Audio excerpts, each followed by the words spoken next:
Welcome back to Restorative Grief with Mandy Capehart. You are listening to episode 34, titled Widening Our Window of Tolerance.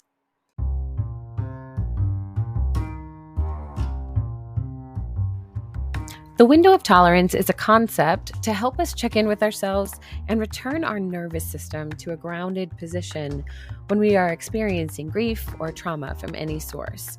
If this is a completely new concept for you, I recommend going back and listening to episode 2, titled Opening a Window, where we discussed the window of tolerance in a flyover concept. Because today, I want to go deeper into managing our window of tolerance through self-regulation practices.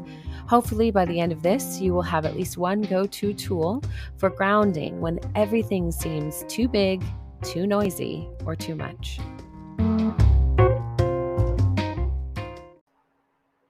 I think it's fair to say that right now, all of our nervous systems are on high alert.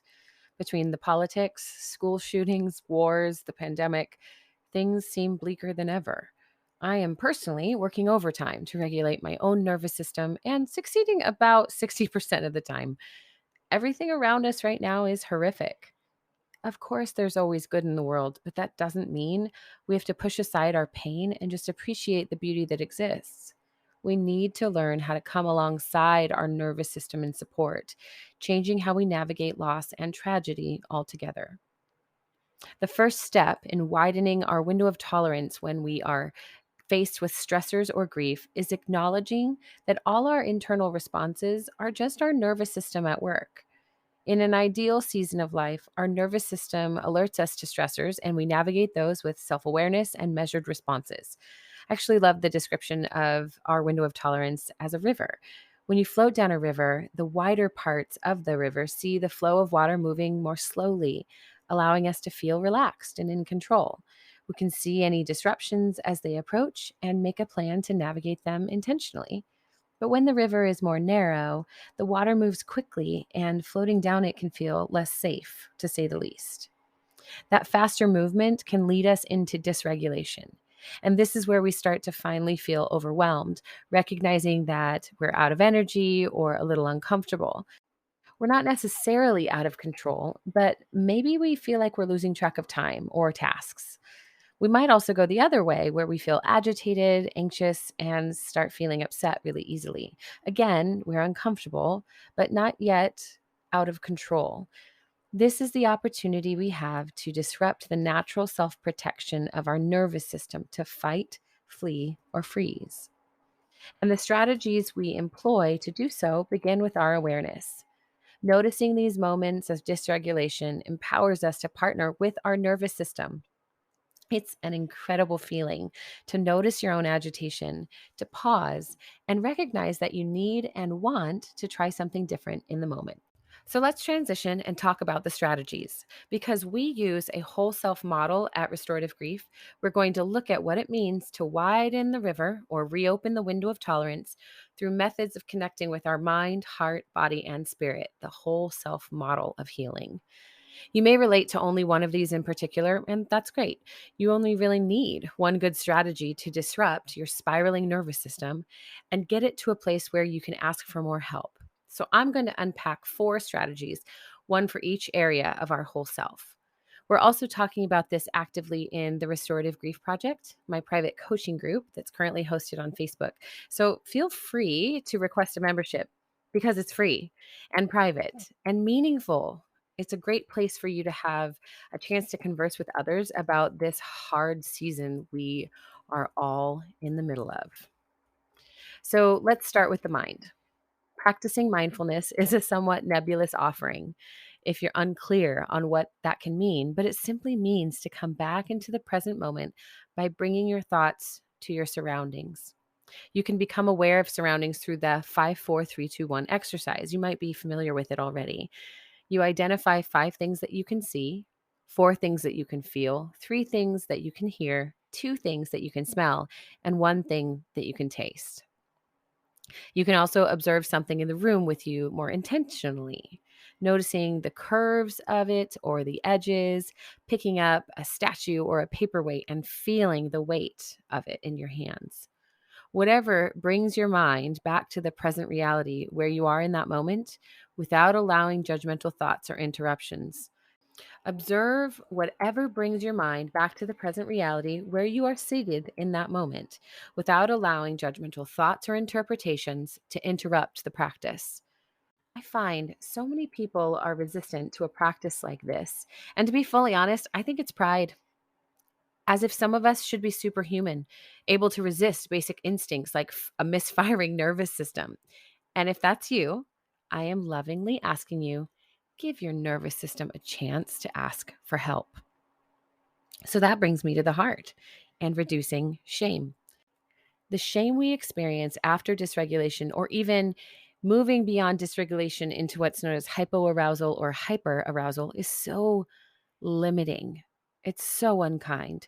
Shame and pride prevent us from accessing simple tools like mindfulness and tell us we are intimately defined by our emotions and our actions, neither of which is true. We can feel sad without being a sad person. I hope that makes sense. Inherently, our being is only informed by our emotion, but when shame controls the narrative, it can be very overwhelming to consider challenging those heavy emotions or challenging the notion that they define who we are. Which leads me to a practice for your heart that most of us try to avoid. My friends, journaling is not just for writers, it is for anybody that needs to express something. It has nothing to do with actually having a message to communicate or something to say. Expression is often wordless. So I want you to challenge your wild emotions when your river narrows or your window closes by writing them down. You don't have to write a full sentence. Think of this as an exercise in expanding your vocabulary. Often in grief and stress, we don't have the language we need to express what we are experiencing. There are this beautiful emotion wheel tools available all over the internet, and I'll link to one in the show notes that can help you identify comfortable and uncomfortable emotions in a way that take you from saying something as clear as I'm angry down to something as specific as I'm offended, or I feel insulted, I feel let down, or I'm resentful. The specificity gives us clarity, and that clarity brings vision that's necessary for us to identify shame and eradicate it at the source. Have you ever felt shame in your body? I have. So let's move on to the physical. Sometimes we mistake the physical experiences of the nervous system as an ache or a pain from another season of life, like an old injury or a headache that's simply due to lack of water intake. But the truth is, shame that we are scared, stressed, or grieving also manifests in our body. Moving away from dysregulation in our bodies means engaging those senses again, like in our first 5, 4, 3, 2, 1 exercise, but with the intention to go beyond grounding and into expression, truly learning to embody the thing that we need to reconnect with our physical self. Try engaging your senses with movement, smells, massage, food, music, all the comfort things that you do that remind you to be present and safe. Maybe you need an angry run, and if you can do it safely, then go for it. I also highly recommend dancing or even just shaking parts of your body. I once watched a video of a gazelle who had survived an attack. She was stunned and frozen, but as the video went on, she slowly began shaking her entire body as she rose from the ground, eventually returning to her life and walking away. I hope right now you're shaking your hands as you listen because you're an animal with a bigger brain. You should try it, even if it makes you feel a little silly, because you might be surprised at how differently you feel. And lastly, let's talk about the spirit. Speaking of feeling a little silly, right? This can be such a source of pain for us as we grieve, and we should all over ourselves as if our spiritual side shouldn't ever feel bad. But the truth is that what once felt like a deep connection to others, the world, ourselves, or our faith practice can feel numb or even painful to touch. But if there was ever a time for some quiet and reflection, this is it. This is where we pause and decide. Do we want to reconnect with our spiritual side right now? If so, we need to move toward ourselves again with breath work, self hugs, even when they feel silly, and stillness. There are actually a few yoga poses that I love for moments like this that are so restful.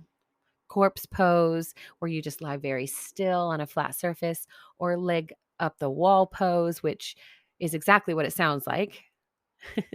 They take mobility, but partnered with mindfulness, they can be one of the most restorative practices. With any type of grief work, the purpose is to rebuild our connections to self, others, and the world around us by fostering wellness and uncovering our purpose through value work. I know this is no small task, and there are plenty of episodes on this show that can help you learn more about how to do all of those things. But more than anything, I want you to consider this one last thing about all these pieces of advice around self care, because this is all a version of taking care of yourself, right? We live in a culture that defines self care as treating yourself to expensive gifts, upgrading your cell phone, or taking a day off of work and visiting a spa. But the truth is, self care isn't truly revolutionary unless it's accessible to everyone. We don't all have the privilege to take a day off or blow money on expensive new things, or even change the type of food we eat for a day. But our nervous system was created before cupcakes. My apologies to the cupcake aficionados. There's nothing wrong with the occasional treat, no matter what shape it takes. But truly caring for ourselves means recognizing that as we increase the feel good chemicals our nervous system perceives as safety signals, we start to feel more settled and in control. We widen our window of tolerance. And we do this through accessible actions like laughter, movement, sunshine, cold showers, creativity, going outside, listening to music, meditation, physically connecting with others, creating intimacy, and so many more things. It's a long list. And every single thing on that list widens our window of tolerance and increases our true resilience in a lasting, genuine, and meaningful way.